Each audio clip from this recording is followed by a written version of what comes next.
La esfera de sombra guarda estrecha relación conceptual con la región de la psique denominada inconsciente, que define la psicología analítica del Dr. Carl Gustav Jung. La esfera de luz es básicamente la esfera de conciencia, donde discurre la actividad del sujeto anímico consciente durante la vigilia. El yo, que es esencialmente una fuerza volitiva, nada tiene que ver con la naturaleza temporal del sujeto anímico, pese a lo cual permanece sumido en este, confundido en su historia, artificialmente temporalizado, en una palabra, dormido. Por eso la sabiduría hiperbórea distingue claramente entre dos formas del yo: el yo perdido y el yo despierto. El yo perdido es característico del hombre dormido, del hombre extraviado en el laberinto de ilusión del gran engaño. El hombre dormido es aquel animal hombre en cuya alma está encadenado, sin saberlo, un espíritu increado. El yo despierto es propio del hombre despierto, es decir, del animal hombre cuyo espíritu encadenado ha descubierto el engaño y procura encontrar el camino hacia el origen, la salida del laberinto. El hombre despierto, el iniciado hiperbóreo, es aquel capaz de actuar según el modo de vida estratégico que exige el pacto de sangre. Es decir, aquel capaz de aplicar los principios estratégicos de la ocupación, del cerco y de la muralla estratégica. Con respecto al segundo principio, en lo que toca a la función regia, dije el día 16. Felipe IV deberá aplicar el principio del cerco en el espacio real ocupado. Según esto, parecería que el principio del cerco radicase exclusivamente en el hombre despierto, quien debería aplicar o proyectar tal principio en el área ocupada. Empero, de acuerdo al principio hermético, el microcosmos refleja al macrocosmos, principio que, tal como se vio en la exposición de Bere y Birsa, es también cabalístico. Adam Harishon es el reflejo de Adam Kadmon. ¿Quiere decir esto que el principio del cerco ha de estar también presente en el macrocosmos, por ejemplo, como una ley de la naturaleza? Si ocurriese así, tal vez se podría, al menos en teoría, detectar en algún fenómeno característico una cierta función cerco, que nos revelase por otra vía, esta vez externa, el principio estratégico mencionado.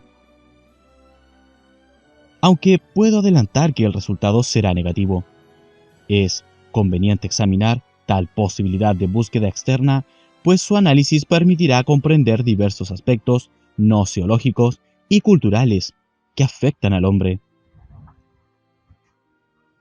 Si aceptamos el principio hermético de equivalencia entre macrocosmos y microcosmos, nos resultará evidente que todas las leyes del macrocosmos se reflejan en leyes análogas del microcosmos. Pero tal correspondencia dista de ser un mero reflejo pasivo entre estructuras. El hombre, al descubrir y formular leyes, desequilibra esa relación y asume un papel destacado. Como consecuencia de esa actitud dominante, aparece ahora, separando al yo del macrocosmos, un modelo cultural elaborado por un sujeto cultural, en base a principios y conceptos de una estructura cultural. En la sabiduría hiperbórea, Dr. Signagel, se definen y estudian estos tres elementos. Sintéticamente, le diré que el sujeto cultural es sólo el sujeto anímico al actuar dinámicamente sobre una estructura cultural constituida en la esfera de sombra de la psique. Asimismo, cuando el sujeto anímico actúa en la esfera racional, se lo denomina sujeto racional, y si se manifiesta en la esfera de conciencia, sujeto consciente. Pero siempre, el yo se encuentra sumido en el sujeto anímico o alma, sea racional, cultural o consciente su campo de acción. Así, es el modelo cultural el principal responsable de la visión deformada que el hombre tiene de sí mismo y del mundo, dado que se interpone entre el macrocosmos y el microcosmos. El modelo cultural es un contenido de la estructura cultural, de carácter colectivo o sociocultural. Por lo tanto, consiste en un conjunto sistemático de conceptos, propuestos por el sujeto cultural y traducido en uno o dos lenguajes habituales, por ejemplo, matemático y lingüístico. En resumen, el modelo cultural se compone, normalmente, de principios matemáticos y premisas culturales. El yo, del hombre, cuando se encuentra confundido con el sujeto consciente, acepta solidariamente como representaciones de los entes externos, como su verdad, los objetos culturales que proceden del modelo cultural intermediario, objetos culturales cuyo significado ha sido propuesto por el sujeto cultural como premisa en lenguaje habitual. Examinemos ahora qué entiende el hombre por ley de la naturaleza.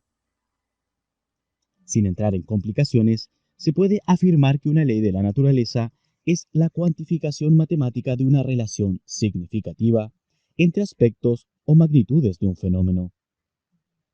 Aclaramos esta definición. Dado un fenómeno, es posible que por la observación y por la experimentación empírica se llegue a diferenciar ciertos aspectos del mismo. Si de entre los varios aspectos que se destacan, algunos de ellos resultan como relacionados significativamente entre sí, y si esa relación posee probabilidad estadística, es decir, se repite un número grande de veces o es permanente, entonces puede enunciarse una ley de la naturaleza.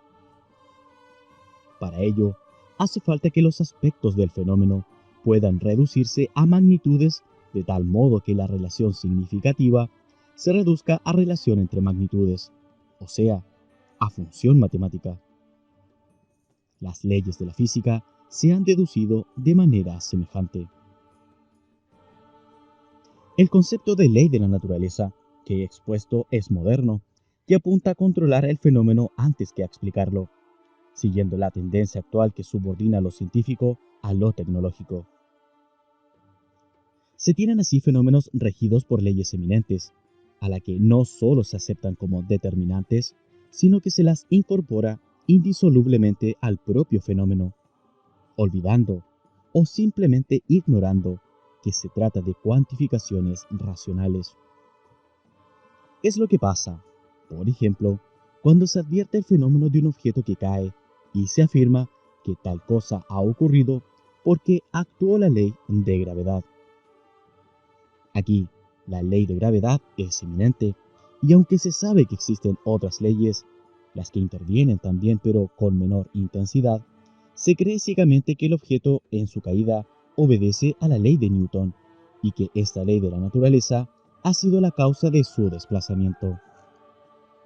Sin embargo, el hecho concreto es que el fenómeno no obedece a ley eminente alguna. El fenómeno simplemente ocurre y nada hay en él que apunte intencionalmente hacia una ley de la naturaleza, y menos aún una ley eminente. El fenómeno es parte inseparable de una totalidad que se llama la realidad o el mundo y que incluye en ese carácter a todos los fenómenos, los que ya han ocurrido y los que habrán de ocurrir.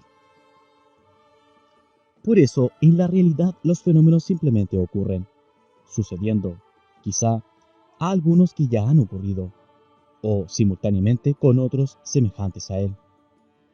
El fenómeno es solo una parte de esa realidad fenoménica que jamás pierde su carácter de totalidad, de una realidad que no se expresa en términos de causa y efecto para sostener el fenómeno. En fin, de una realidad en la cual el fenómeno acontece independientemente de que su ocurrencia sea o no significativa para un observador y cumpla o no con leyes eminentes.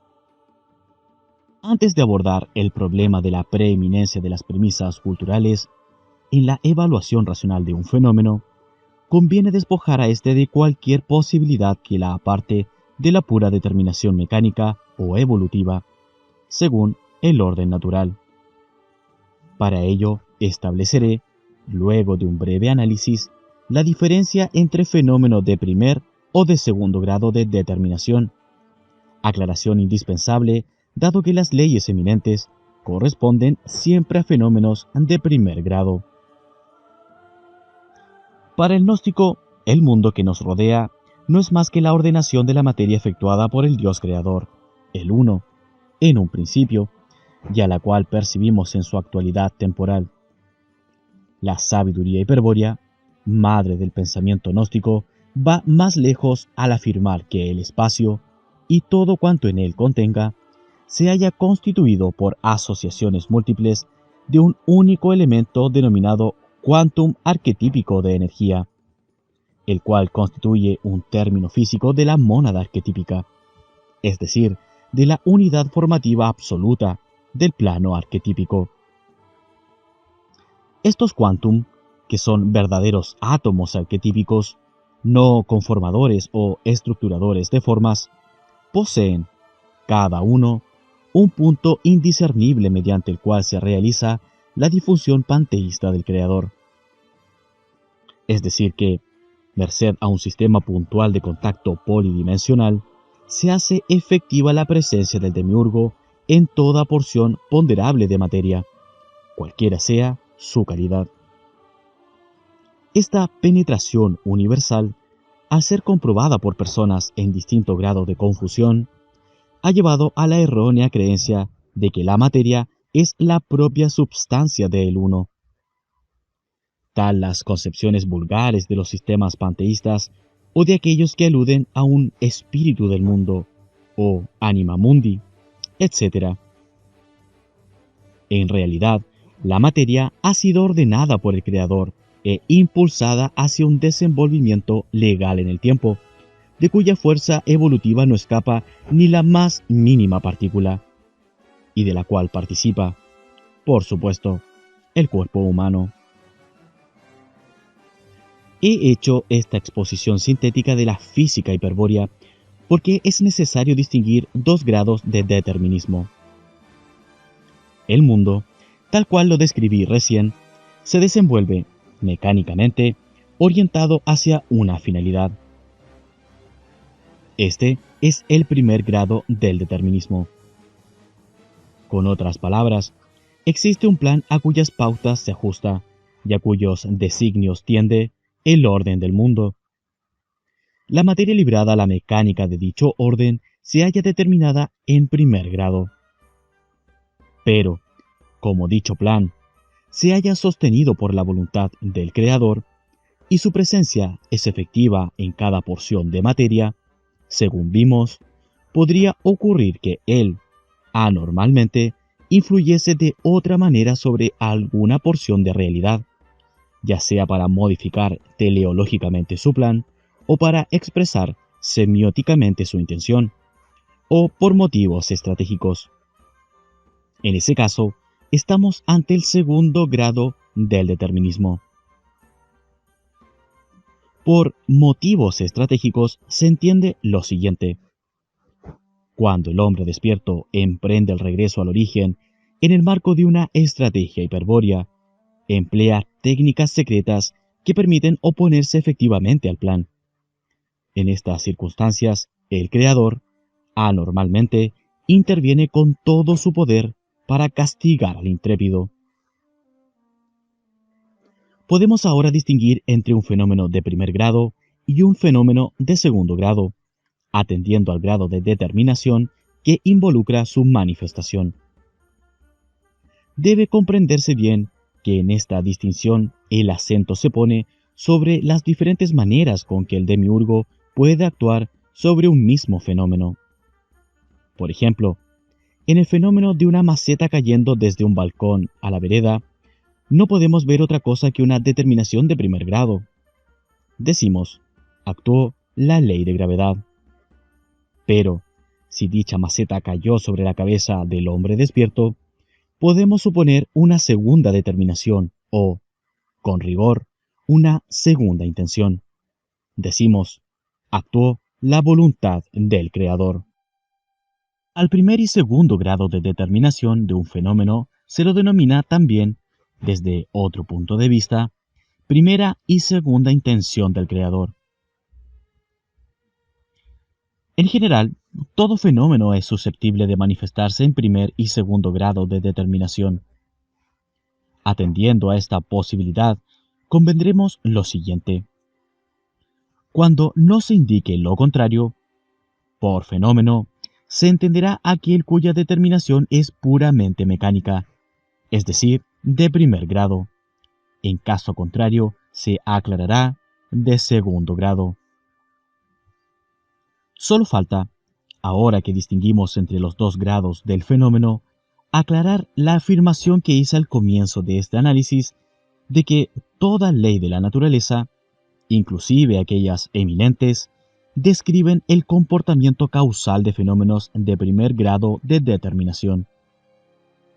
Es fácil comprender y aceptar esto, ya que cuando en un fenómeno interviene una determinación de segundo grado, el sentido natural del encadenamiento mecánico ha sido enajenado temporalmente en favor de una voluntad irresistible. En ese caso, el fenómeno ya no será natural, aunque aparente serlo, sino que estará dotado de una intencionalidad superpuesta de neto carácter maligno para el hombre. Por otra parte, el fenómeno de primer grado se manifiesta siempre completo en su funcionalidad, la cual es expresión directa de su esencia, y a la que siempre será posible reducir matemáticamente a un número infinito de leyes de la naturaleza.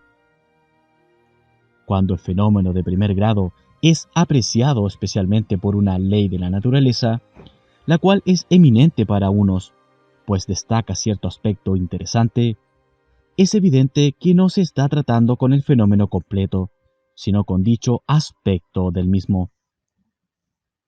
En tal caso, debe aceptarse el triste hecho de que del fenómeno solo será percibida una ilusión. Mutilado sensorialmente, deformado nociológicamente, enmascarado epistemológicamente, no debe extrañar que los hinduarios calificaran de maya, ilusión, a la percepción corriente de un fenómeno de primer grado. Plantearé ahora un interrogante, cuya respuesta permitirá encarar el problema de la preeminencia de las premisas culturales, basado en las últimas conclusiones.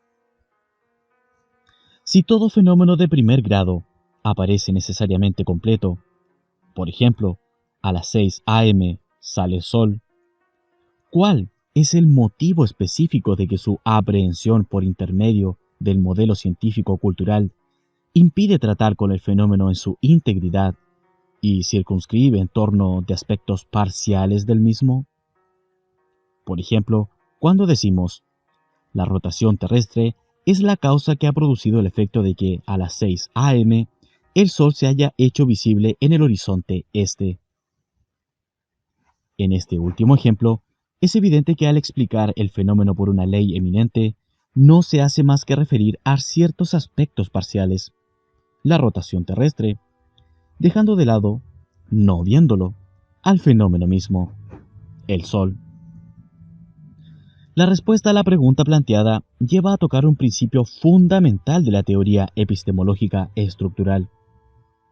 La relación que se advierte entre aspectos de un fenómeno, cuantificable matemáticamente como ley de la naturaleza, se origina en la preeminencia de premisas culturales a partir de las cuales la razón modifica la percepción del fenómeno en sí. De más está decir que esto ocurre porque el efecto enmascaramiento que la razón causa en toda imagen reflexionada por el sujeto consciente. La razón responde a la interrogación, es decir, a las flexiones del sujeto consciente, en el cual se haya sumido el yo perdido. Como si se tratase de una fantasía, la razón interpreta y conforma un esquema racional de la representación del ente fenoménico, esquema cuya imagen se superpone a la representación y la enmascara, dotándola del significado proposicional que determinan las premisas culturales preeminentes. Cuando se efectúa una observación científica de un fenómeno, las funciones racionales se tornan preeminentes a cualquier percepción, destacando con eminencia aquellos aspectos interesantes o útiles y desluciendo el resto del fenómeno. De este modo, la razón opera como si enmascarara al fenómeno, previamente arrancado de la totalidad de lo real, y presentara de él una apariencia razonable y siempre comprensible en el ámbito de la cultura humana. Por supuesto que a nadie le importa que los fenómenos queden, a partir de allí, ocultos tras su apariencia razonable. No si es posible servirse de ellos, controlarlos, aprovechar su energía y dirigir sus fuerzas. Al fin y al cabo, una civilización científico-tecnológica se edifica sobre los fenómenos y aún contra ellos. ¿Qué importa si una visión racional del mundo recorta los fenómenos percibidos y nos enfrenta con una realidad cultural, tanto más artificial cuanto más ciegos estemos? ¿Qué importa, repito, cuando tal ceguera gnoseológica es el precio que se debe pagar para disfrutar de las infinitas variantes que, en términos de goce y confort, ofrece la civilización científica? ¿Acaso acecha algún peligro que no podemos conjurar técnicamente, nosotros que hemos eliminado muchas y antiguas enfermedades, que hemos prolongado la vida humana y creado un hábitat urbano con un lujo nunca visto? El peligro existe, es real, y amenaza a todos aquellos miembros de la humanidad que poseen ancestros hiperbóreos. La sabiduría hiperbórea lo denomina fagocitación psíquica. Es un peligro de género psíquico y de orden trascendente que consiste en la aniquilación metafísica de la conciencia, posibilidad que puede concretarse en este o en otro mundo y en cualquier tiempo. La destrucción de la conciencia sucede por fagocitación satánica, es decir, por asimilación del sujeto anímico a la substancia de Jehová Satanás. Cuando tal catástrofe ocurre, se pierde completamente toda posibilidad de transmutación y regreso al origen. Sin embargo, conviene repetir que es la confusión el principal impedimento para la transmutación del hombre dormido en hombre de piedra. Y, a la confusión permanente, contribuye la ceguera gnoseológica que mencionaba antes, producto de la moderna mentalidad racionalista. Se vive según las pautas de la cultura occidental, la cual es materialista, racionalista, científico-tecnológica y amoral. El pensamiento parte de premisas culturales preeminentes y condiciona la visión del mundo, tornándola pura apariencia, sin que se note o se tenga idea de ello. La cultura, entonces, mantiene la confusión e impide orientarse y marchar hacia el centro de la reintegración psíquica, transmutando al hombre dormido en hombre de piedra. ¿Es por casualidad que tal cosa sucede? Lo he dicho muchas veces. La cultura es un arma estratégica, hábilmente empleada por quienes desean la perdición de la herencia hiperbórea. Se comprueba, así, que el modelo cultural intermediario entre el yo y el macrocosmos dificulta enormemente la posibilidad de encontrar el principio del ser con el mundo, como ley de la naturaleza. 44º día. Síntesis general de la sabiduría hiperbórea.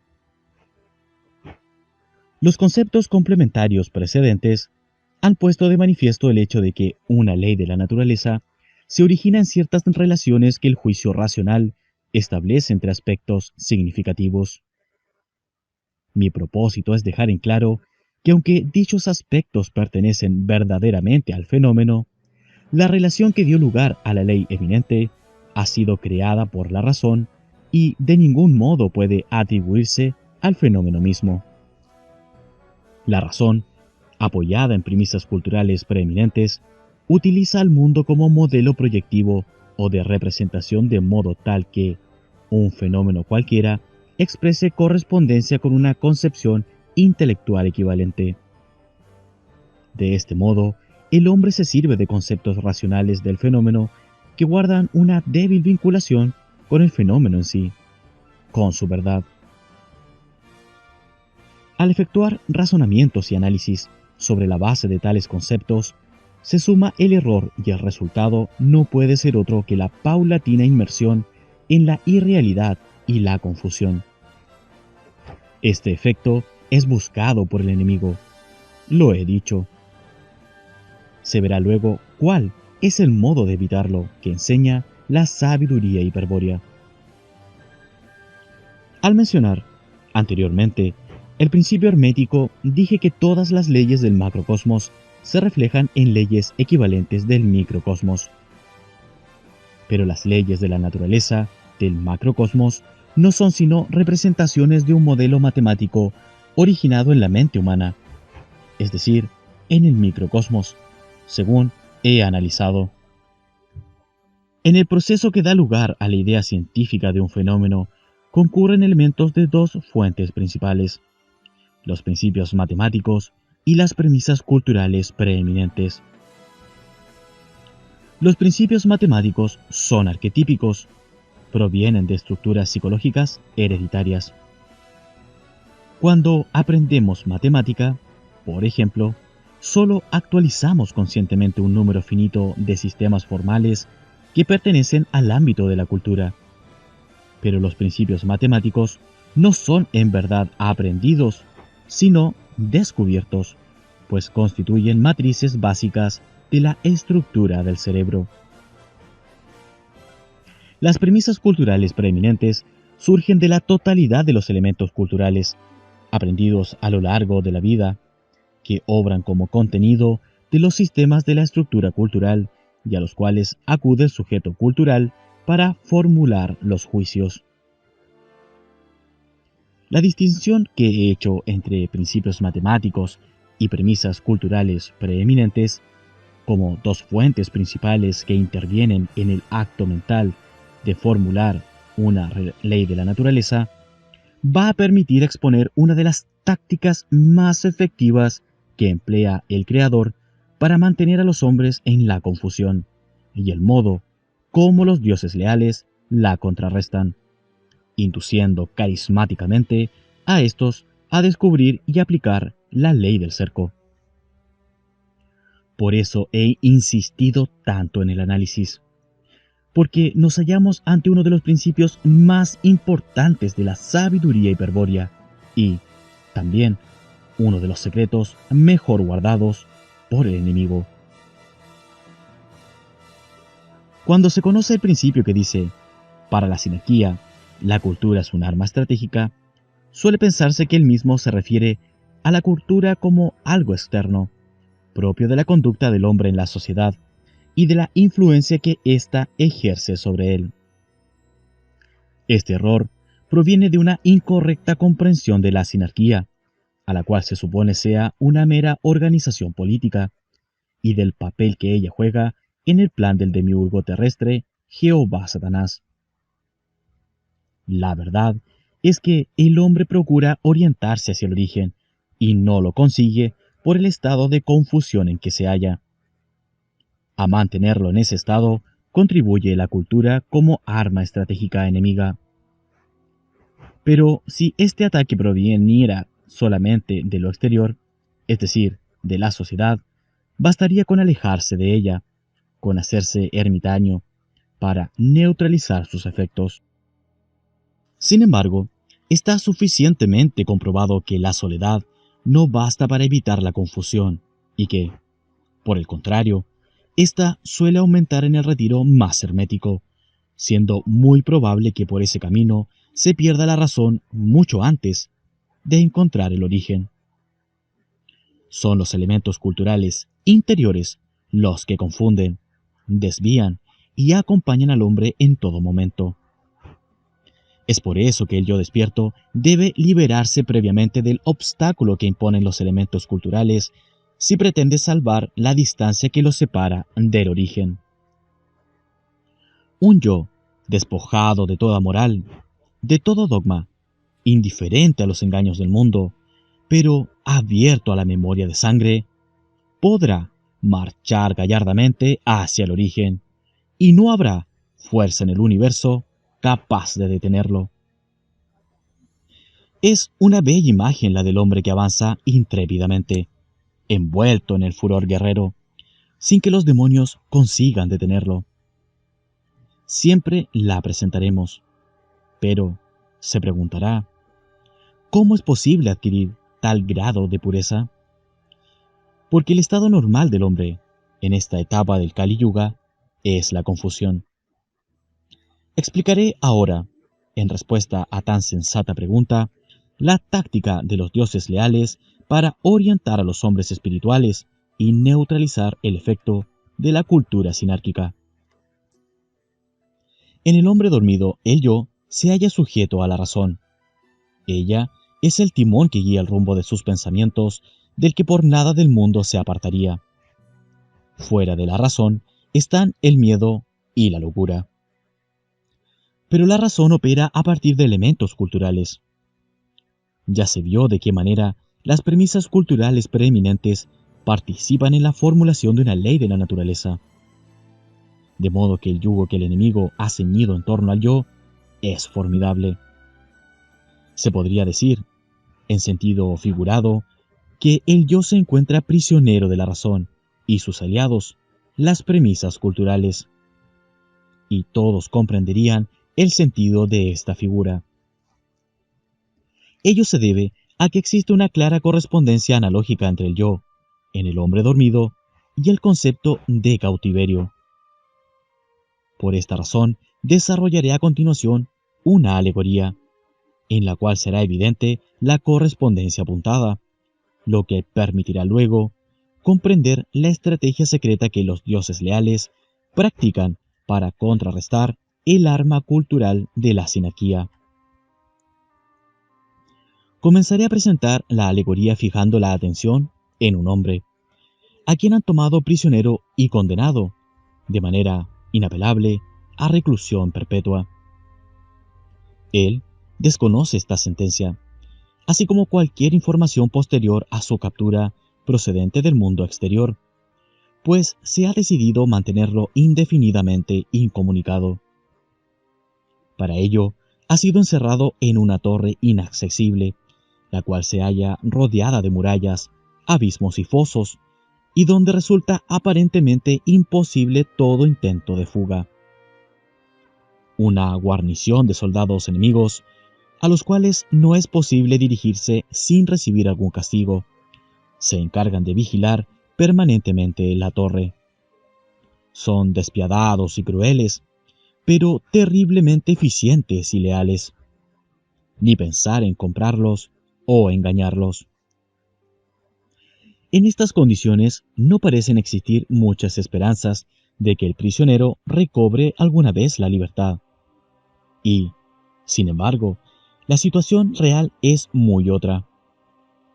Si bien hacia afuera de la torre la salida está cortada por murallas, fosos y soldados, desde adentro es posible salir directamente al exterior, sin tropezar con ningún obstáculo. ¿Cómo? Por medio de una salida secreta cuyo acceso se encuentra hábilmente disimulado en el piso de la celda. Naturalmente, el prisionero ignora la existencia de este pasadizo, como tampoco lo conocen sus carceleros. Supongamos ahora que, sea porque se le ha convencido de que es imposible escapar, sea porque desconoce su calidad de cautivo, o por cualquier otro motivo, el prisionero no muestra predisposición para la fuga.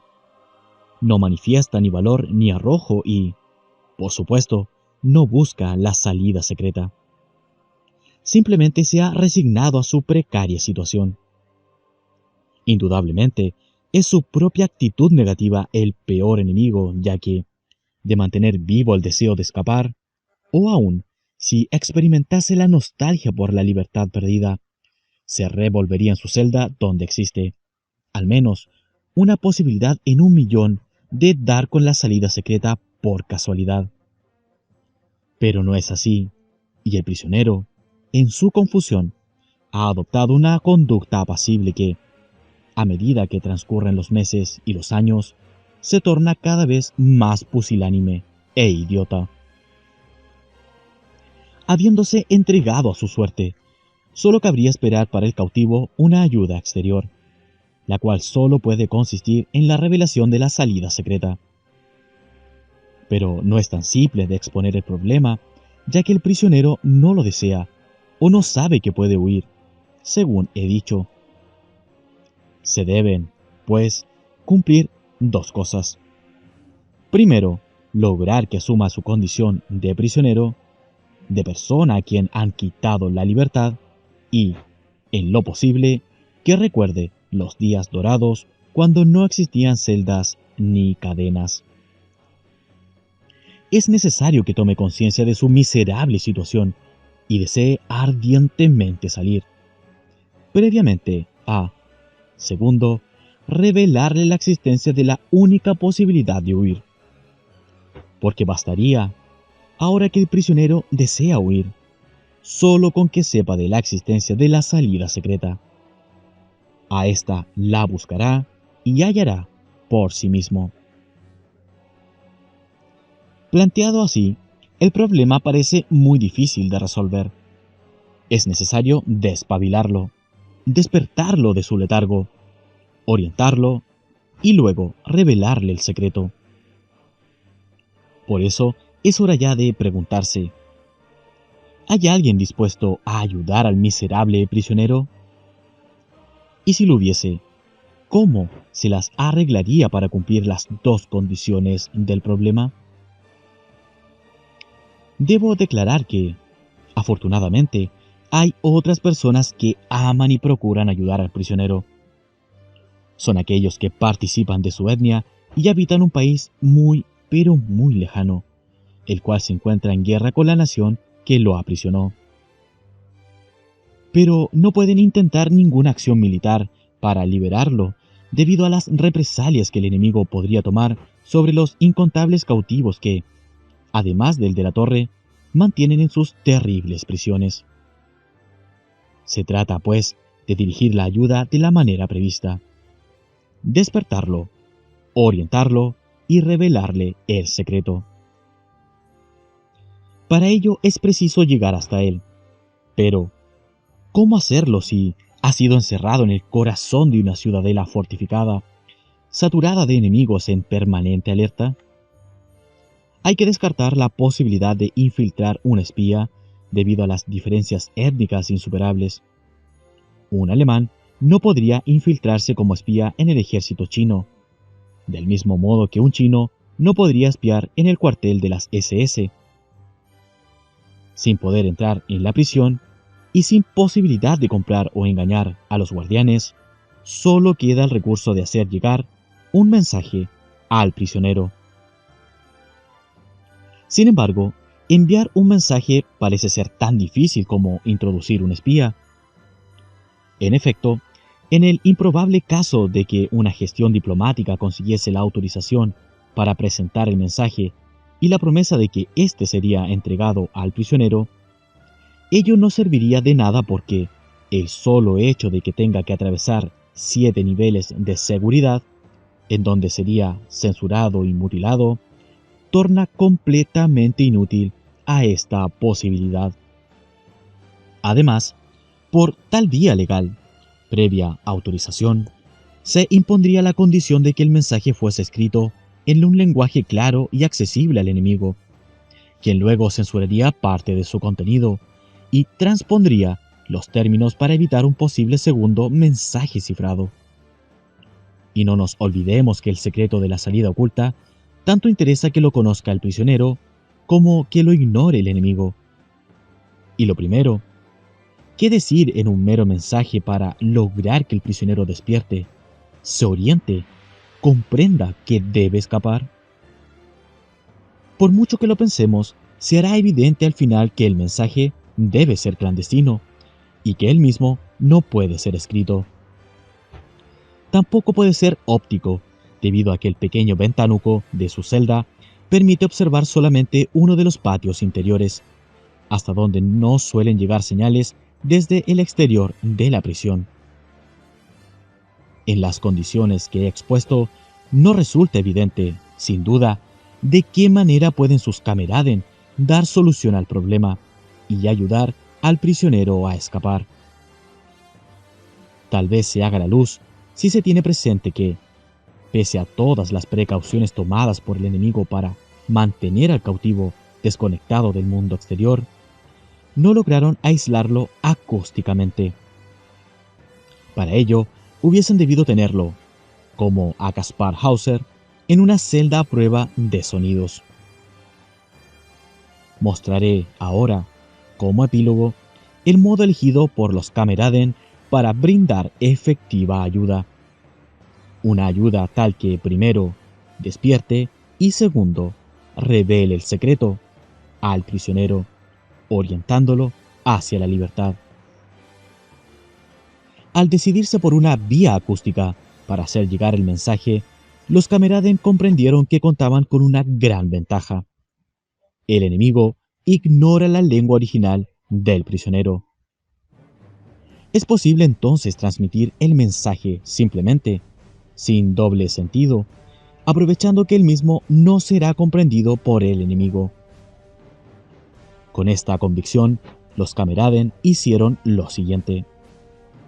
Varios de ellos treparon a una montaña cercana y, munidos de una enorme caracola, la cual permite amplificar muchísimo el sonido de la voz, comenzaron a emitir el mensaje. Lo hicieron ininterrumpidamente, durante años, pues se habían juramentado a no abandonar el intento mientras el prisionero no estuviese nuevamente libre. Y el mensaje descendió de la montaña, cruzó los campos y los ríos, atravesó las murallas e invadió hasta el último rincón de la prisión. Los enemigos al principio se sorprendieron, pero como ese lenguaje para ellos no significaba nada, tomaron el musical sonido por el canto de alguna ave fabulosa y lejana, y al final acabaron por acostumbrarse a él y le olvidaron. Pero, ¿qué decía el mensaje? Constaba de dos partes. Primero, los cameraden cantaban una canción infantil. Era una canción que el prisionero había oído muchas veces durante su niñez, allá, en la patria dorada, cuando estaban aún lejanos los días negros de la guerra y el cautiverio perpetuo solo podía ser una pesadilla imposible de soñar. Oh, qué dulces recuerdos evocaba aquella melodía. ¿Qué espíritu, por más dormido que estuviese, no despertaría, sintiéndose eternamente joven, al oír nuevamente las canciones primordiales, aquellas que escuchara embelesado en los días felices de la infancia y que, sin saber cómo, se transformaron en un sueño antiguo y misterioso? Sí, el prisionero, por muy dormido que estuviese su espíritu, por más que el olvido hubiese cerrado sus sentidos, acabaría por despertar y recordar. Sentiría la nostalgia de la patria lejana, comprobaría su situación humillante y comprendería que solo quien cuente con un valor infinito, con una intrepidez sin límites, podría realizar la hazaña de la fuga. Si tal fuera el sentir del prisionero, entonces la segunda parte del mensaje le dará la clave para hallar la salida secreta.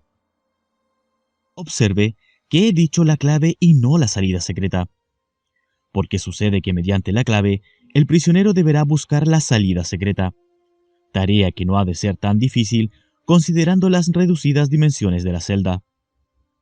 Pero, luego que la encuentre, habrá de completar su hazaña descendiendo hasta profundidades increíbles, atravesando corredores sumidos en tinieblas impenetrables y subiendo, finalmente, a cumbres remotas. Tal el complicado trayecto de la enigmática salida secreta. Sin embargo, ya está salvado. en el mismo momento en que inicia el regreso, y nada ni nadie logrará detenerlo. Solo nos falta, para completar el epílogo de la alegoría, decir una palabra sobre la segunda parte del mensaje acústico, esa que tenía la clave del secreto.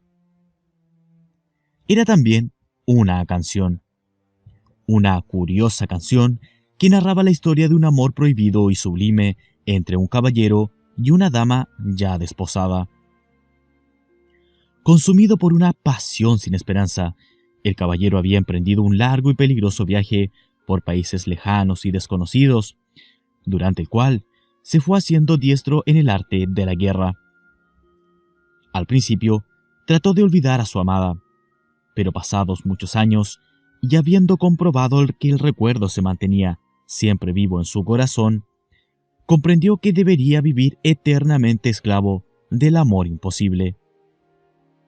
Entonces se hizo una promesa.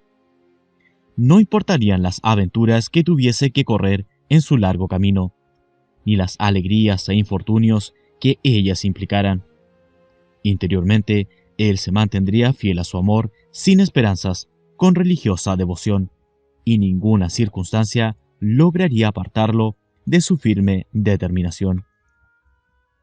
Y así terminaba la canción, recordando que en algún lugar de la tierra, convertido ahora en un monje guerrero, marcha el caballero valeroso, provisto de poderosa espada y brioso corcel, pero llevando colgada del cuello una bolsa que contiene la prueba de su drama, la clave de su secreto de amor, el anillo de bodas que jamás será lucido por su dama.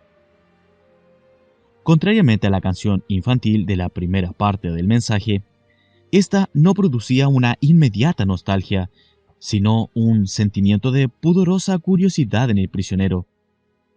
Al escuchar, viniendo quién sabe de dónde, en su antigua lengua natal, la historia del galante caballero, tan fuerte y valeroso, tan completo en la batalla, y sin embargo, tan dulce y melancólico, tan desgarrado interiormente por el recuerdo de Amort, se sentía el cautivo presa de esa curiosidad pudorosa que experimentan los niños cuando presienten las promesas del sexo o intuyen los misterios del amor. Podemos imaginar al prisionero cavilando, perplejo por el enigma de la canción evocadora. Y podemos suponer, también, que finalmente hallará una clave en aquel anillo de bodas, que según la canción jamás sería usado en boda alguna. Por inducción, la idea del anillo le llevará a buscar y encontrar la salida secreta. Hasta aquí la alegoría. Debemos ahora destacar las relaciones analógicas que ligan al prisionero con el yo del hombre dormido. 45º día. Síntesis general de la sabiduría hiperbórea. Con el fin de que la relación analógica quede claramente evidenciada, procederé de acuerdo al siguiente método. Primero afirmaré una premisa con respecto a la historia alegórica del prisionero. En segundo lugar, afirmaré una premisa referida a una situación análoga en el hombre dormido. En tercer lugar, compararé ambas premisas y extraeré la conclusión, es decir, demostraré la analogía. Se comprende que no puedo exponer la totalidad de las correspondencias sin riesgo de extenderme indefinidamente. Por lo tanto, solo destacaré aquellas relaciones que son imprescindibles para mi exposición y dejaré, como ejercicio de imaginación, Dr. Signagel, la posibilidad de establecer muchas otras. Recuerde solamente que, en el hombre dormido, el yo perdido se encuentra sumido en el sujeto anímico consciente, es decir, confundido con el sujeto anímico evolutivo o alma. Aquí, he preferido considerar al yo perdido ligado directamente a la razón, es decir, al sujeto anímico racional, en virtud de ser este sujeto quien más cerca se encuentra del mundo y quien primero recibe las impresiones de los entes externos. Por razón, en todo caso, ha de entenderse el sujeto anímico evolutivo propio del animal hombre, quien evoluciona por la acción confusa del yo, esa manifestación del espíritu encadenado. Primero, A. El prisionero se encuentra a merced de sus guardianes, quienes lo mantienen en perpetuo cautiverio. B. El yo, del hombre dormido, es prisionero perpetuo de la razón, vale decir, del sujeto anímico evolutivo. C. El prisionero y el yo son análogos. Segundo, A. Los guardianes son los intermediarios dinámicos, mezquinos por cierto, entre el prisionero y el mundo exterior. B. La razón es intermediaria dinámica, muy pobre, entre el yo y el mundo exterior, en el hombre dormido. C. Los guardianes y la razón son análogos. Recuerde que cuando la razón elabora una ley de la naturaleza, intervienen los principios matemáticos y las premisas culturales preeminentes. Tercero, A. Los guardianes se valen de un lenguaje propio, diferente de la lengua del prisionero, a la que éste ha olvidado. B. La razón emplea modalidades lógicas, diferentes de la lengua primordial hiperbórea, original del hombre dormido, a la que éste ha olvidado por su confusión estratégica. C. El lenguaje propio de los guardianes es análogo a las modalidades lógicas de la estructura cultural. La lengua natal del prisionero es análoga a la lengua hiperbórea del hombre dormido. Cuarto, A. El primer entorno del prisionero es su celda de la torre, que lo contiene casi completamente con la excepción de las aberturas, puerta y ventánuco, por donde solo muy débilmente pueden extenderse los sentidos. B. El primer entorno del yo es la esfera de sombra, que lo contiene casi completamente. C. La celda de la torre es análoga a la esfera de sombra del hombre dormido. Quinto, A. En la celda hay un ventánuco enrejado, por medio del cual el prisionero obtiene una imagen precaria pero directa del mundo exterior. B.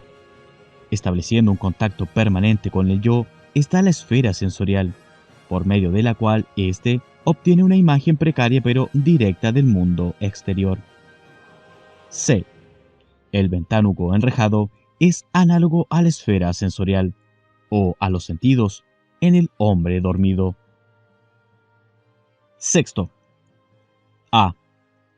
En la celda hay una puerta enrejada, por la cual ingresan los guardianes, y con ellos las noticias censuradas, es decir, por donde el prisionero obtiene una imagen indirecta del mundo externo. B. El yo puede formarse una imagen indirecta del mundo exterior mediante la reflexión, es decir, el acto por el cual se recibe la información razonada. C. La puerta enrejada es análoga al acto de reflexionar o apercibir. Séptimo, A. La celda del prisionero se halla en una torre y ésta en un patio amurallado. Rodeando a las murallas hay fosos profundos, y luego otras murallas, y otros fosos, y así sucesivamente hasta completar 7 vueltas de muro y foso. Los 7 circuitos de seguridad de esta formidable prisión se conectan entre sí por puentes levadizos, corredores, portones, rejas levadizas, etc. Más allá de la última muralla se extiende el mundo exterior, el país del enemigo. En síntesis, es la prisión una estructura estática que se interpone entre el prisionero y el mundo exterior. B. Entre el yo y el mundo exterior se interpone una compleja estructura estática denominada cultural. La razón para tornar razonable la información del mundo exterior, se apoya en ciertos elementos de dicha estructura estática o cultural. Por ejemplo, las premisas culturales preeminentes, que significan conceptos sobre las percepciones de los entes u objetos culturales externos. C. La prisión es análoga a la estructura cultural. También, ciertas partes de la prisión, murallas, fosos, puentes, etc., son análogos a ciertas partes de la estructura cultural, esto es, las premisas culturales preeminentes. Tenga presente, Dr. Signagel, que en la alegoría, tanto los guardianes como la prisión son intermediarios entre el prisionero y el mundo exterior. Pero los guardianes son intermediarios dinámicos, análogamente a la razón en el hombre dormido, en tanto que la prisión es intermediario estático, análogamente a la estructura cultural del hombre dormido. Octavo. A. Más allá de la última muralla de la prisión se extiende el mundo exterior, aquella realidad que nunca podrá ser vista por el prisionero debido a que la estructura de la prisión limita su movimiento y a que una guardia permanente cuida de que se mantenga tal situación. B. El yo, en el hombre dormido, se halla habitualmente sumergido en las profundidades de la estructura cultural, flotando perdido entre sus artificiales y estáticos elementos, y a merced de la tiranía implacable que ejerce la razón. La estructura cultural rodea completamente al yo, salvo algunas rendijas, por donde asoma débilmente la esfera sensorial. Más allá de la estructura cultural, como objeto de las esferas instintiva y sensorial, se extiende el mundo exterior, la realidad que nunca podrá ser vista, en su verdad, tal como es, por el yo perdido. C. El mundo exterior, más allá de la prisión, es análogo al mundo exterior, más allá de la estructura cultural que sujeta al yo en el hombre dormido. Noveno. A. En una montaña cercana, los Cameraden tratan de ayudar al prisionero a fugar de la prisión. Para ello, envían un mensaje, en su lengua natal, valiéndose del medio acústico. En dicho mensaje hay una canción infantil, para despertar al prisionero, y una canción de amor, con la clave del anillo, para que busque la salida secreta y huya.